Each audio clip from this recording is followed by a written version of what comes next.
Hi, I'm Debbie Georgatos. Welcome to my show, America, Can We Talk? Today we're going to talk about the mom, the Texas mom, transing her 7-year-old boy into a girl. Texas governor steps in.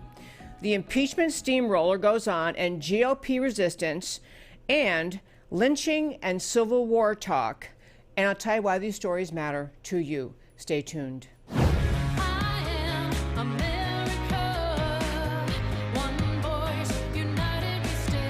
Debbie Georgatos, host of America Can We Talk, is an author, attorney, and political analyst whose mission is to inspire the American political conversation about preserving liberty in the best country on earth. America Can We Talk is sponsored by GC Works, a Dallas-based company performing advanced technology research in the oil and gas industry.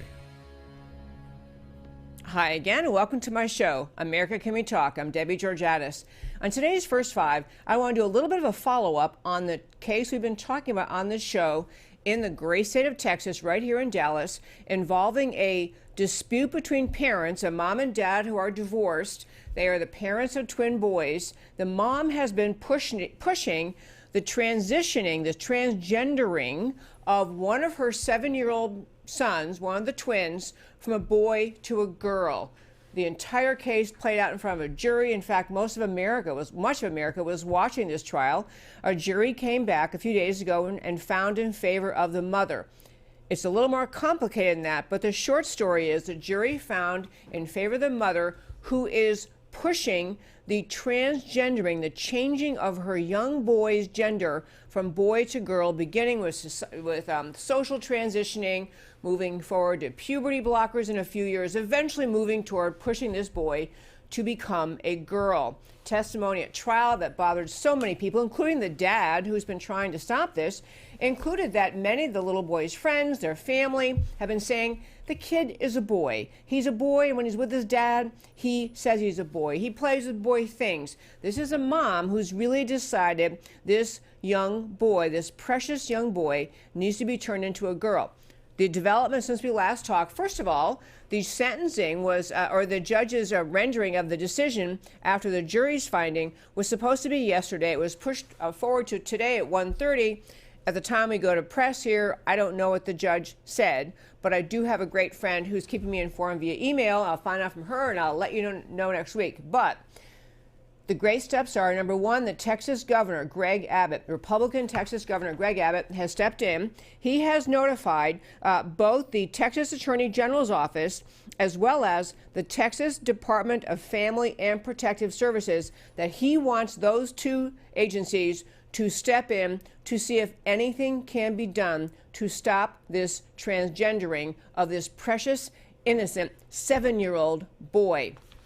And so I love the spirit of that, because in Texas, we have at least that sense of, some sense of common sense, some sense that this is just wrong and crazy, and that society has been pushed along by the radical LGBTQ steamroller, just determined to force society to accept all the latest, whatever the latest iteration is of transgenderism and all the related confusion being pushed by the transgender and LGBTQ communities, including this young boy. Again, I'll say very clearly, this is a country founded on freedom. And when you are an adult in America, if you choose to change, to deal with your gender dysphoria or your mental unrest about not wishing you were the opposite gender of what you are, in America, when you're an adult, you're allowed to make that change. That is something, obviously, people do and try and go back. There's all sorts of data showing how extremely harmful and detrimental it is to the mental health of the person going through those things.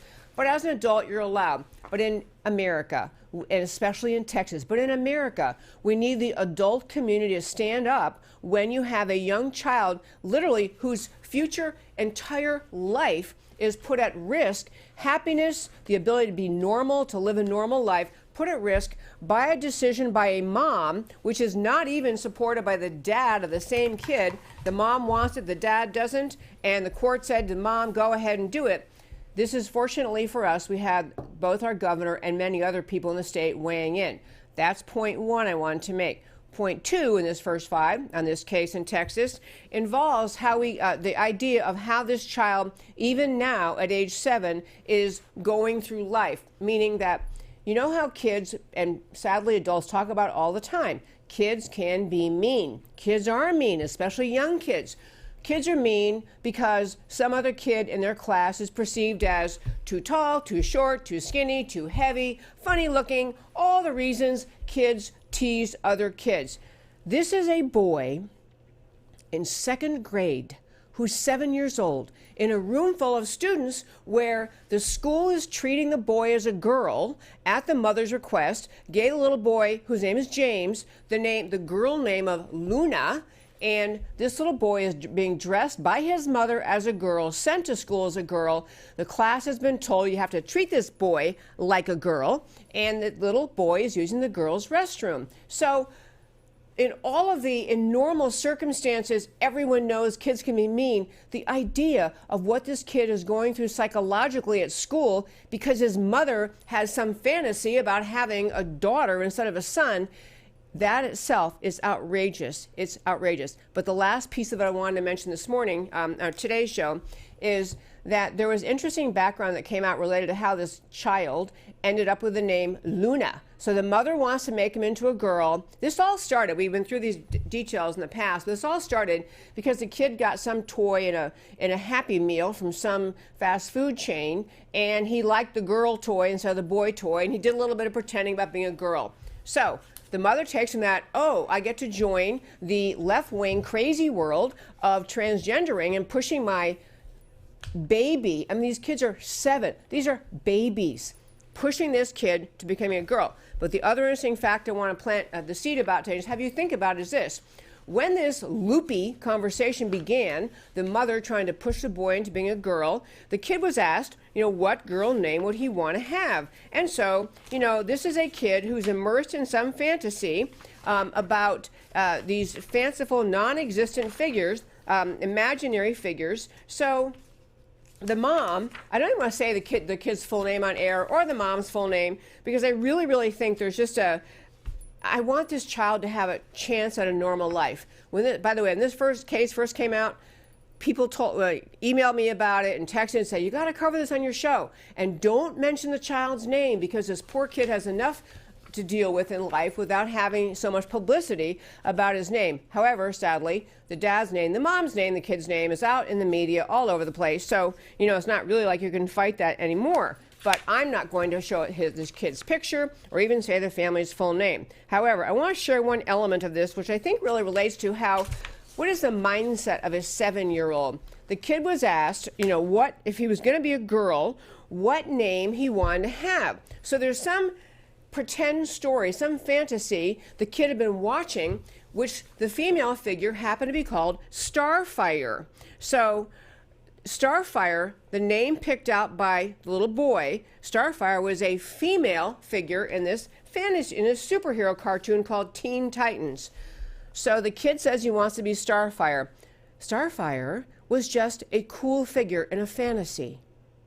The mom is the one who said, no, name can't be Starfire, no. Probably sounded too masculine to her. So they went with the name Luna. So this loony mother is pushing the 7-year-old into becoming Luna. And I just wanted to say one last point about this case, and we'll keep talking about it as this goes on, but in this first 5.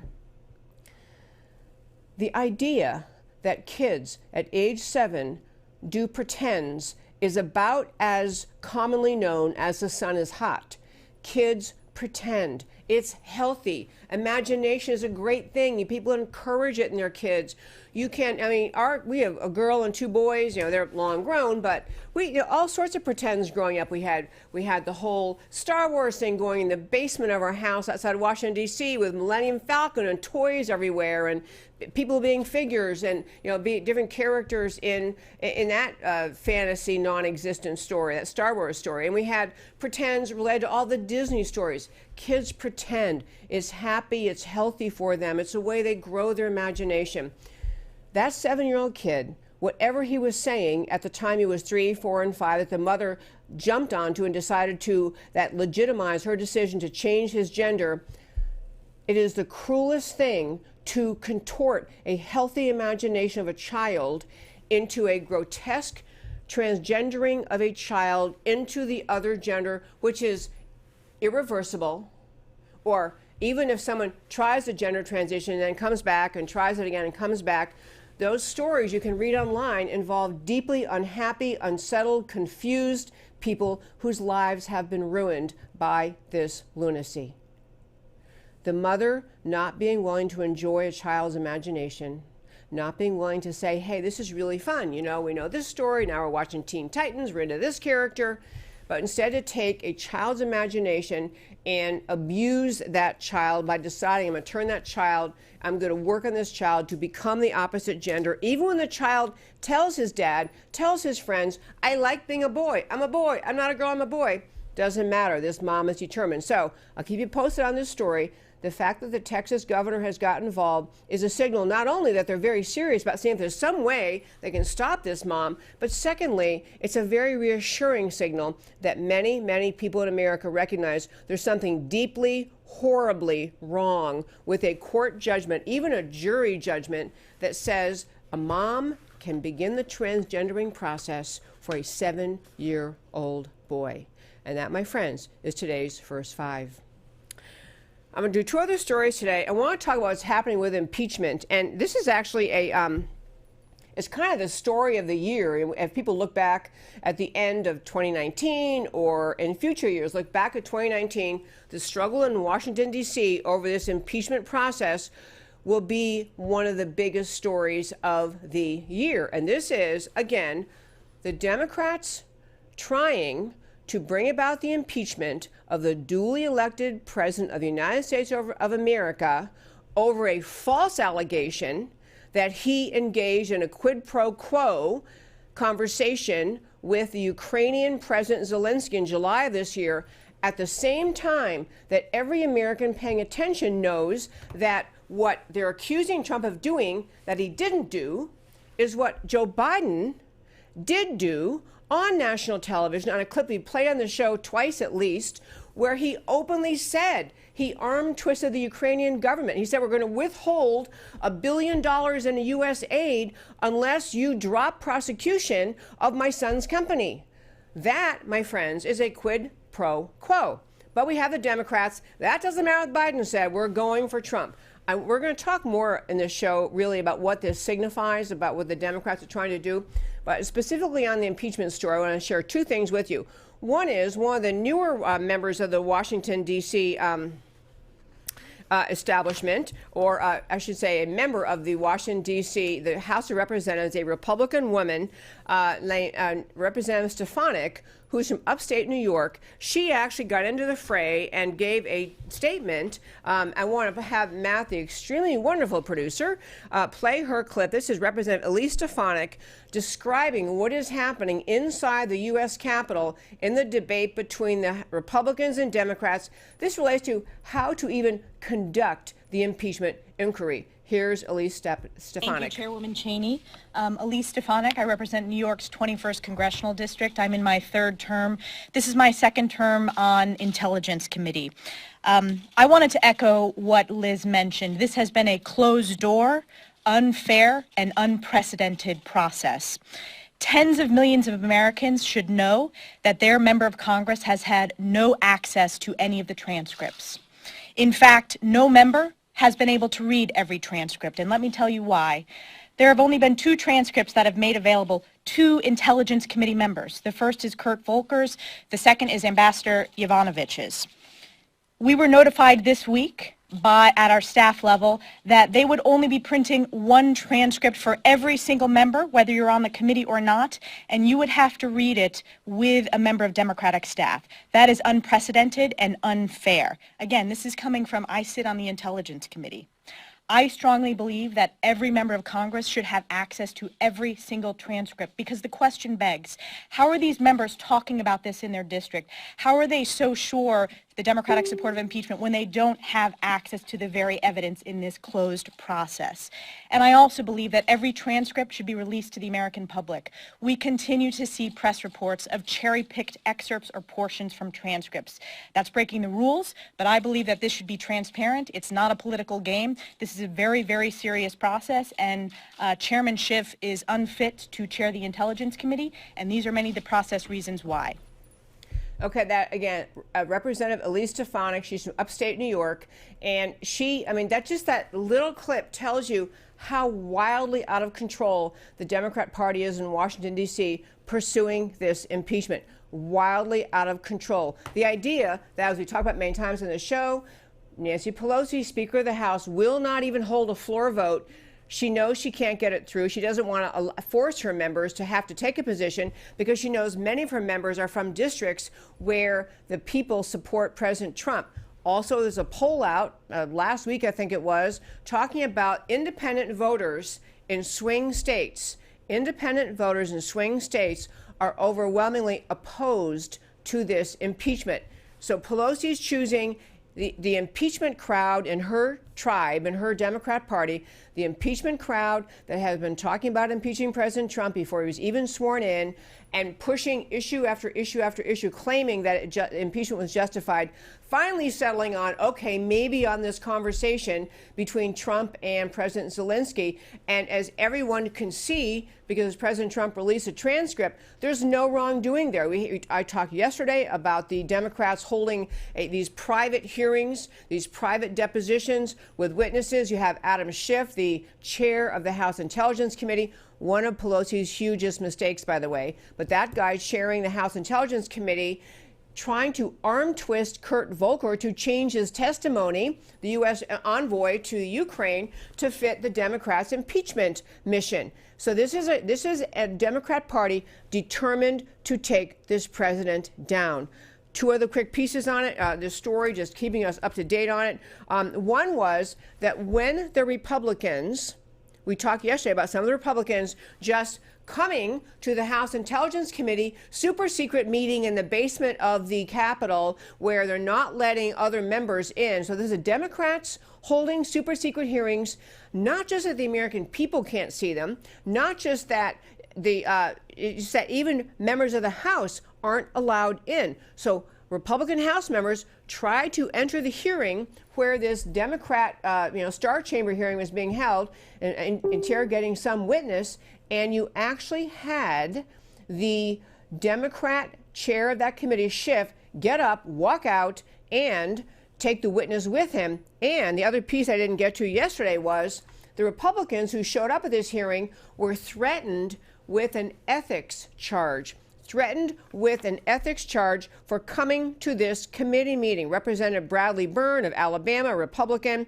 he referred to the closed-door testimony provided 2 weeks ago by the Ukrainian ambassador, talking about why didn't we ever get to hear the European Union, Gordon Sondland, and Byrne reported that he was told inside this hearing room, if you stay in here, we're going to file an ethics complaint against you. So the Democrats in the U.S. House are saying that Republicans, even wanting to hear the testimony on which this Democrat impeachment mission is based, if the Republicans want to hear the testimony, they may be charged with an ethics thing. Last point is Republicans have sent a letter. Some of the actually brave Republicans, that would be a very small crowd, but the brave Republicans, Jim Jordan of Ohio, Devin Nunes of California, Michael McCall of the great state of Texas, sent a letter to Representative Adam Schiff, who's the head of the House Intelligence Committee, saying, hey, all these witnesses you're calling, all this way you're trying to stir up something to impeach President Trump over, we, the Republicans, we want one witness. At least to start with, we want the whistleblower. This whistleblower who's alleged, we don't know who it is, what he or she actually saw, secondhand. There are suspicions and perhaps well-founded suspicions on what the identity is of this whistleblower, but the whistleblower isn't coming forward, and you're launching an entire impeachment proceeding against the president based on a whistleblower who won't identify himself, acknowledged in the whistleblowing complaint that he or she had not even been in the room during the Zelensky phone call with President Trump. Others, President Trump released a transcript of this, and all of this is the basis for an impeachment effort by the Democrats. So, great stroke by the Republicans saying, you know what, if this is why we're doing impeachment, if this is really the reason we're going for impeachment, we want the whistleblower as a witness. No answer, I believe, was forthcoming from Adam Schiff or anyone in the Democrat Party. In fact, Adam Schiff has said fairly recently, there's really no reason to have this whistleblower testify. we don't even need his complaint. So they're basically launching an impeachment effort. To summarize and make clear you follow this, the Democrats are launching an impeachment effort based on alleged quid pro quo between allegedly President Trump conditioning some favor, payment of money, support of troops or lack of support, some favor or threat to the Ukraine in this phone call with President Zelensky of Ukraine on July 25th, 27th, 25th this year. And the basis of impeachment is the content of that phone call, which everyone can read. It has nothing to do. It is nothing like what the alleged whistleblower said it was like. But it was supposedly an effort by Trump to force the Ukrainians to do something, a quid pro quo. And yet you have Biden, the again top candidate for Democrat presidential nomination.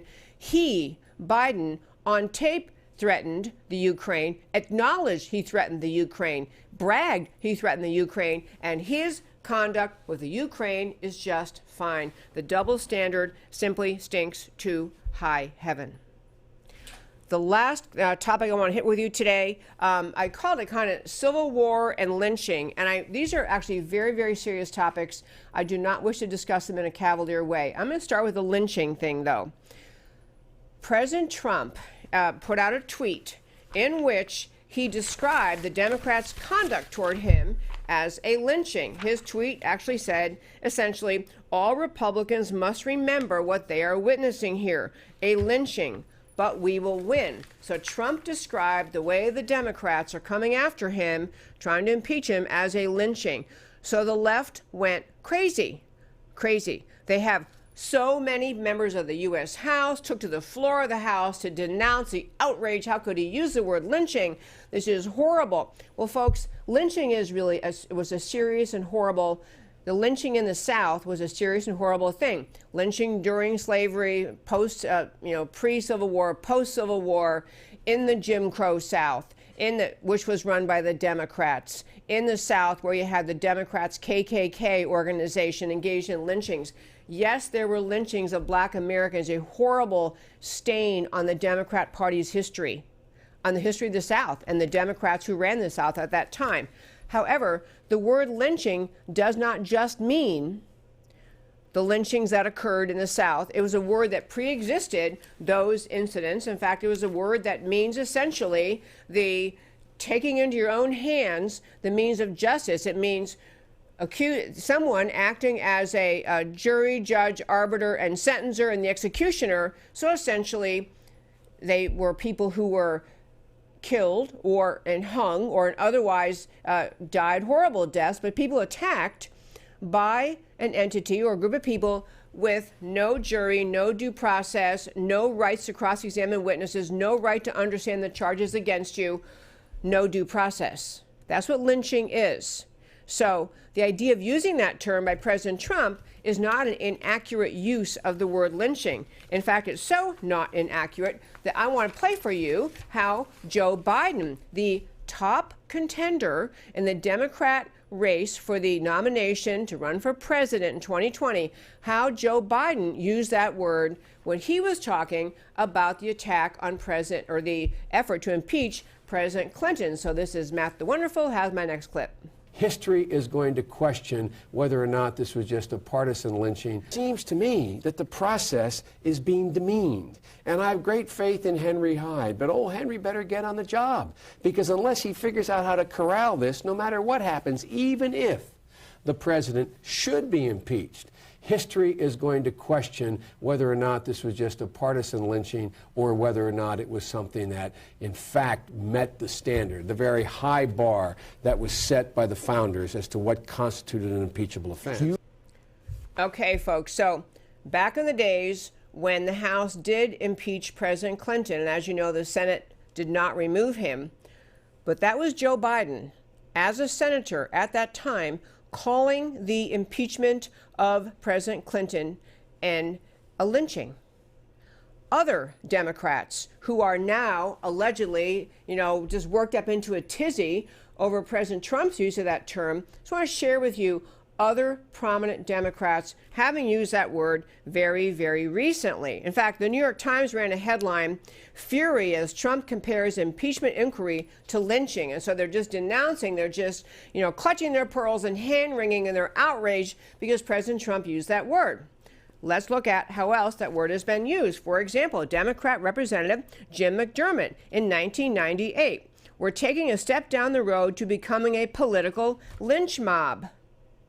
That would be Democrat Representative Jim McDermott. "We are going to find a tree and ask a bunch of questions later." Kind of like what the Democrats are doing to Trump. Find out the facts later, decide ahead of time, we're going to impeach him somehow, we're just going to find some basis to do it.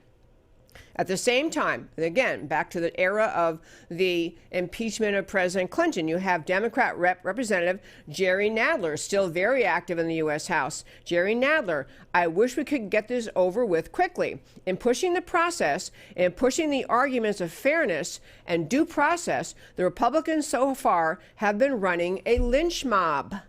So Jerry Nadler, part of the current lynch mob, who is offended by the use of the term lynch mob, used the term himself when he was complaining about the Republicans who actually did follow correct protocol in pursuing the impeachment of President Clinton. But Nadler can say that term, but heaven forbid Trump say it. One more, Harry Reid, no, two more. One more, Harry Reid, at that time the Democrat senator, said on the Senate floor, "The lynch mob, though, Mr. President, now has a new leader." So he's calling the members of the Congress who dared to try to impeach President Clinton, calling him a lynch mob. Harry Reid, last one, John Kerry. And he, in fact, this one writer put John Kerry, who served in Vietnam, because when Kerry was running, of course, he just endlessly reminded everyone he served in Vietnam, although he didn't really do anything over there. But John Kerry, it's a verbal political lynching on the floor of the Senate. Point being, when the Democrats use that term, they feel justified because they're describing what a real lynching is, or what they perceived the attack or the impeachment of President Clinton to be, a lynching. And so they use that word and they use it accurately. So President Trump uses it, talking about how he's being treated by the Democrats, which is really far more of a lynch mob of him than anything the Republicans did to President Clinton, which I'll remind you again, the Republicans at the time they decided to pursue impeachment against President Clinton, they decided that they could use the term lynch mob, even though the Republicans were following the protocol, following the procedure that impeachment requires. So you have the Democrats not willing to hold a vote to impeach, holding secret hearings in the basement of the Capitol, not permitting other members of Congress to be there, no transparency, no public knowledge, no exposure of the complaint against the president, no willingness to have the witness against him come forward. One of the most primary elements of due process in existence is you get to confront the witnesses who are accusing you. The Democrats want to deprive the president of the right to even know who's accusing him, to face his accusers, to ask questions, to call witnesses, to engage in cross-examination. All of that's being deprived, the President Trump is being deprived of by the Democrats, which is, if anything, is an actual lynching in terms of the actual meaning of the word, meaning a failure to follow due process, but instead the accuser acting as accuser, judge, jury, and executioner. That would be what the Democrats are doing to President Trump. He's not, maybe you think, okay, that's an edgy word, maybe that offends people, shouldn't have used that word. It's not an inaccurate use of the word. And frankly, all the Democrats and the Democrat media mob getting hysterical over President Trump using that word were silent when all those characters we just read, in fact, people still involved today. Biden, who's running for president, used that word twice about the Republicans, used lynching in reference to President Clinton. Jerry Nadler, in the middle of this effort to take down the president any way he can, used that word. The double standard the Democrat media mob applies to Trump and the Republicans must be noticed, must be called out. And you know what? If you want to talk about the impeachment process or the charges that the Democrats are trying to bring, have a substantive discussion about what they have, what they don't have, what they're saying is impeachable, that is legitimate political conversation. Getting hysterical over the use of the word lynching is another way the Democrats are trying to avoid having the conversation about what's actually going on in Washington, avoid having to be accountable and responsible for the way they're conducting this inquiry, instead trying to divert America's attention to lather them up into concern and outrage and disgust over the use of a word they themselves have used. The other piece of this segment of the show today is that I want to talk about the lynching.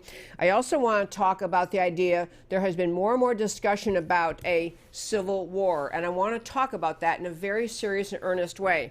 To start with, there was a Major League Baseball umpire, a guy named Rob Drake, a Major League Baseball umpire who actually tweeted out, not as a baseball league umpire, but as an individual Twitter account, tweeted out this. Where is it? I will be buying. So this is the Major League umpire Rob Drake. I will be buying an AR-15 tomorrow, because if you impeach my president this way, you will have another civil war. MAGA 2020. So the Major League Baseball people put out, hey, he's not really speaking for us. We don't really agree with the language he chose. He's obviously supports the president, but, we don't like his language too much. But he's picking up on language that's been used by both sides of the aisle.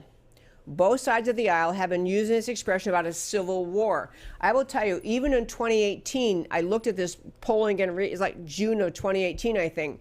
There was polling done by USA Today that said, are we headed for a civil war? And a third of the people polled said, yes, we are so divided in America that we're heading toward a civil war. In fact, I had a really very tender note from one of our listeners who emailed to say, I wish you would talk about this. Why is America so divided? People talk about civil war. What are they talking about? So I want to talk about this idea in a very rational, adult way, not the way that it sounds like conversation is happening around our country. To start with, in Texas, there is a Baptist church, actually here in Dallas, a Baptist church, in which the pastor, Robert Jeffress, is a big supporter of President Trump and is a frequent visitor at the White House, advisor to Trump. Apparently, Jeffress said in some interview that he said something like a civil war might erupt in the United States. And now, by the way, Jeffress is a Fox News contributor and host who suggested that impeaching the president could lead to civil war. So Trump then tweeted, if the Democrats are successful in removing the president from office, which then Trump adds, which they never will be, it will cause a civil war like fracture in this nation from which our country will never heal. So Trump is quoting Jeffress about this idea that if the Democrats succeed in impeaching Trump, there may actually be civil war. I want to talk about that because I think that there is obviously, to state the obvious, there is a deep divide in this country. There are people who are determined to remove President Trump from office no matter what he has done. Even if he's done nothing impeachable, they just want him out. There are people who ardently support President Trump and are saying, don't you dare impeach him because he's done nothing impeachable. If everyone could be honest, I think most people know he's done nothing impeachable.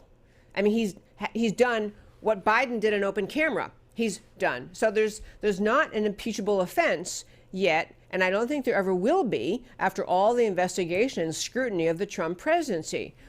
But the division in America about this idea of civil war is a deeper question than just should Trump be removed. We have people who would argue, even on the conservative, the GOP side of the aisle, that, President Trump is just too divisive. He's just too confrontational. He's just too brazen. He just says things he shouldn't say. He's too unseemly. I mean, you can still be Republican, but think, Trump is just too much. He's too hard to take. People are kind of, he's just making things so difficult. And so the argument goes, and I got into it in Facebook with somebody on this very topic. Someone, definitely kind of a moderate rhino-y kind of person, but just basically saying, Trump, he just gets things too stirred up. If we can just get rid of him, and then we can go back to business as usual. And I want to warn you and just urge you to think about that is not true. The reasons the Democrats and some establishment Republicans want to impeach Trump is not because he is brazen. It is not because he is bold. It is not because he tweets a lot. It is not because he has a strong, bold, New York City billionaire, bold personality. The Democrats want to impeach Trump because he has taken apart, he has exposed for the American public the establishment, ruling class, deep state mindset in Washington that simply says business will always be conducted as usual. We pretend to listen to the American people, but we don't. We have deep state actors in the DOJ, the FBI, the State Department who really run this country, and we just fool around talking to the American people in various campaigns and various speeches, and we say we believe in things, but we just march along doing whatever we want to do. We ignore the will of the American people. And you have people who think, and so Trump comes along and he said, drain the swamp. He really meant pull back the stranglehold power over American free markets, over the American people that the regulatory state, the bureaucracy in Washington has assembled. Trump really meant, President Trump really meant when he ran, and really means today, he's going to lift regulation, free the American economy. He really meant he's going to put in place actual border security. That we're going to restore the idea of America having a border. We're going to restore the idea that citizenship means something, that having a legal immigration status means something, that the idea in America that you have to have some legal status to be here. You just can't be among the ones, the 11 million, 20 million, 30 million, I mean, some say 40 million, whatever the number is, of people just living in this country with no legal right to be here, and we have no legal recourse to make you go home. Trump was saying, we're going to reinstate sovereignty. We're going to reinstate and re-inspire the free markets. We're going to fight against socialism. We're going to bring back free markets and personal responsibility and individual worth and individual value and individual freedom. He ran those ideas, these ideas, and his willingness to implement them as president using executive orders for the most part because Congress, including the Republicans, will never back him, or not enough Republicans will back him. The Democrats see their entire ruling elite class threatened by what President Trump brought to Washington. They cannot believe he is succeeding in uprooting and exposing their deeply entrenched, deeply rooted power in Washington that never listens to the American people, that never tries to set the American people straight, that never tries to inform. They just can't believe that Trump is exposing this. And so their idea, understand, if they impeach Trump, which they're going to try to do, if they impeach Trump, it's not Trump personally, it is what he brought to Washington, this breath of fresh air, this renewal of the American people, the renewal of the spirit of America. And I'll tell you 3 things that are on the ballot in 2020. 3 pro-America ideas that are on the ballot in 2020. And they are the idea of freedom, sovereignty, and prosperity. Those 3 items, and you can put 100 more, but those 3 things are on the ballot in 2020. You have an American left that is bound and determined to crush individual freedom, that loves growing governmental control over society, that pushes governmental control over the healthcare system, the education system, the legal rights of the people, the idea of freedom itself is on the ballot in 2020. Trump is standing for American freedom. This makes the left crazy. When the American left has candidates running on the idea of fighting freedom, of taking away freedom of religion, forcing religions to abandon, this is Beto and others, forcing religions to choose between standing what they believe in or losing their 501c3 status, losing their tax-free status, forcing people. We talk about the case in Minnesota where you have the Attorney General, Keith Ellison in Minnesota, prosecuting a Christian couple who own a video company because they're Christian and they don't actually want to do videos at marriages of same-sex couples. They're not fighting anyone's right to be a same-sex couple or to have a marriage or to have a video made. They just want to be free to pursue their religious freedom. And the American left, in the form of, in that case, Minnesota Attorney General Keith Ellison, saying, no, you can't do that. We can shut you down unless you salute the American left. So freedom is on the ballot in a countless of other ways. One other quick way I'll mention is the Constitution. The left is leaving the Constitution in shreds. They are willing to destroy the constitutional structure of government to take Trump down. So freedom is on the ballot in 2020. That's only a limited list of the reasons why I say freedom is on the ballot in 2020. So is sovereignty.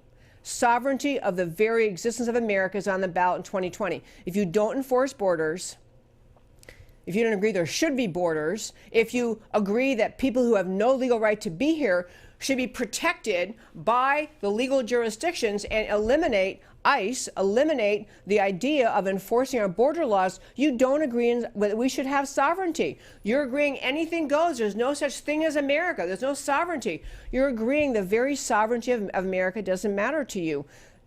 Another aspect of sovereignty being on the ballot in 2020 is the willingness of the American left to surrender more and more of the governance of America to the United Nations. I don't have time today to go into those, but freedom is on the ballot in 2020. Sovereignty is on the ballot in 2020. Those things matter. Last, just amazingly, it's right in your faces to see, is the very idea of American prosperity is on the ballot in 2020. The left, just because Bernie Sanders and Alexandria Ocasio-Cortez are the only ones who will be honest enough to call themselves socialists, the very Democrat platform, the Democrat Party's platform, is itself socialist. What Elizabeth Warren is proposing in her control over corporations and just taxing people because they have too much money, and it irritates her that they have too much money. These are people committed to the use of the government's power to redistribute wealth, a defining platform of socialism. The left is committed to socialism in varying degrees. The government's control over the healthcare system, your loss of your healthcare freedom, is a prime goal of the American left. So when I say these three elements are on the ballot in 2020, that is what it boils down to. And, so I said we were going to talk about the Civil War idea. We're not at a place of war. You have to be very careful with your use of words. But some things are worth fighting for. Some things in America are worth fighting for. Retaining freedom in America is worth fighting for. Retaining sovereignty, insisting on borders and enforceable laws and immigration laws is worth fighting for. Prosperity is worth fighting for. I'm going to tell you, if those folks in Venezuela could go back to the 1997 elections when they unwisely bought into arguments exactly like the Democrats are making today in America, if the Venezuelans could go back to 1997 and choose between the prosperity path they were on and the misery they are now in because of socialism, you wouldn't have a socialist Venezuela. But they do have it because they didn't recognize that the platform of the guy running on everything should be free was only going to cause misery and suffering and starvation. But that's where Venezuela is. That's where they are. That's what we have on our ballot in 2020 in America. We have those two options standing in front of us. So when the Democrat Party is trying to go after Trump, after President Trump, it's not just Trump. It is the idea of him standing for those three ideas and putting forth policies supporting those three ideas that makes the left crazy, because the left wants exactly the opposite of those three things. Freedom, sovereignty, prosperity are the Republican, the conservative, the Trump mission. The left's agenda is 180 degrees opposite of those three things. They want to take away your freedom. They want to abandon sovereignty. They want to inflict socialism, which will deprive us. It'll end all prosperity in America. The choice in 2020 is that stark. And now, my friends, I want to turn, as I do at the end of every show, I try to talk to you about why the stories we talked about today matter to you, and how they will change and affect your very life. So I'm going to start with our very first one, the trans battle in Texas over the 7-year-olds. Texas Governor Abbott stepped in. The Texas case may be an America-defining marker. Will sane America stop this insanity? You don't have to be religious to see this insanity for what it is. 7-year-old children do not know anything about gender fluidity. It's barbaric for anyone, the parent or the state, to have authority to even begin to implement irreversible gender reassignment on another human being before that human being is capable of giving informed consent. A simple resolution. We don't have any laws like this in Texas, but we need them. Informed consent to gender reassignment treatments or surgery is not legally allowed until the affected person is 18 years old. That would be a great step. On the impeachment steamroller and the GOP resistance, the steamroller of the left to impeach this president is rolling along. GOP reps can't participate in witness interviews. They can only see a transcript with a Democrat representative present, and they can't call witnesses, not even the whistleblower himself. There are no words to describe how unconscionable, un-American, and utterly out of bounds the Democrats' behavior is. It is stress testing, truly stress testing, the cohesive fabric of the country. These are police state tactics. The Democrats' tactics are police state tactics against a sitting U.S. president. Democrats believe no one will stop them and that the media will defend them. And the people must be defenders. It's up to us. The people must be the defenders of the Constitution. This lynching idea, the term lynching has an association with horrific racial injustice in the South in the pre- and post-Civil War era and the Democrat, Jim Crow South. But the term has long had a simple meaning irrespective of race. It's the outcome of a mob mentality, the dismissal of all norms and laws of fairness, due process, and justice in order to achieve immediate punishment of the mob's target. This is why Democrats like Senator Joe Biden, Congressman Jim McDermott, and even Representative Jerry Nadler and others use this word in describing Bill Clinton's impeachment without the Democrat media mob hysterical reaction. They're not reacting to the use of the word. They're reacting to their ability, they think, to stir up the American people. About the Civil War supposedly coming, the left seeks to build a narrative of Trump exhaustion. They hope they will convince a majority of Americans that getting rid of Trump will calm things down. This is a false narrative. Trump has done nothing wrong except upset the ruling class and call them out for abuses of power that date back decades. The left is very afraid of what may be reported by Attorney General Barr and U.S. Attorney Durham about who concocted the Trump-Russia collusion hoax. Impeachment is the Democrats' distraction mission. The Democrats will not succeed, but the cost to America of what they are doing is already high and may be going higher. And on this idea of civil war and why it matters to you, cavalier threats of war coming are irresponsible, but some things are worth fighting for. Those include freedom, sovereignty, and prosperity. All three are on the ballot in 2020. Freedom of religion, of the right to keep and bear arms, of speech, and more. Freedom is only protected if the constitutional order is protected. Attempts to lawlessly remove a duly elected president threatens our Constitution and our freedom. Sovereignty, if we have no border security, no ICE, no immigration law that we follow and enforce, we have no country.